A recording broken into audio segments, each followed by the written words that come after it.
abay maaari pang bumaba sa third seed ang Los Angeles Lakers at maaari pa silang makapasok para lumaban sa play-in, habang ang Dallas Mavericks ay hindi na mapigilan ang kanilang nagiging kamalasan. Pero bago natin pag-usapan ay pasubscribe naman ang aking YouTube channel bilang nga ditong suporta.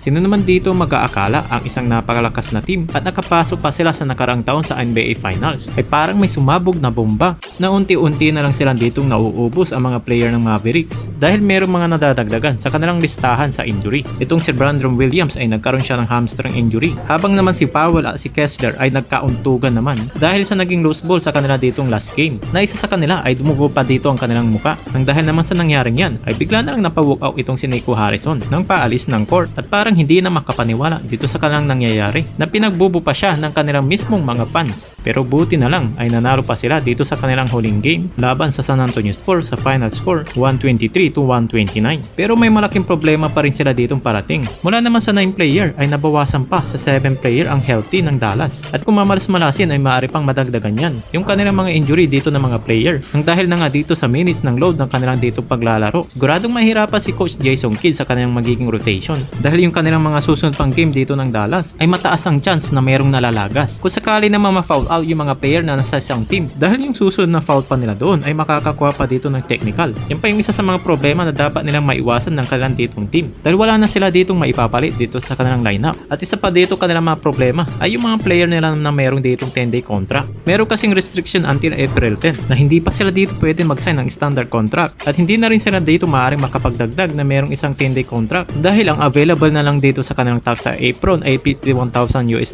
Kaya masakit sa ulo yung klaseng ganitong sitwasyon sa team.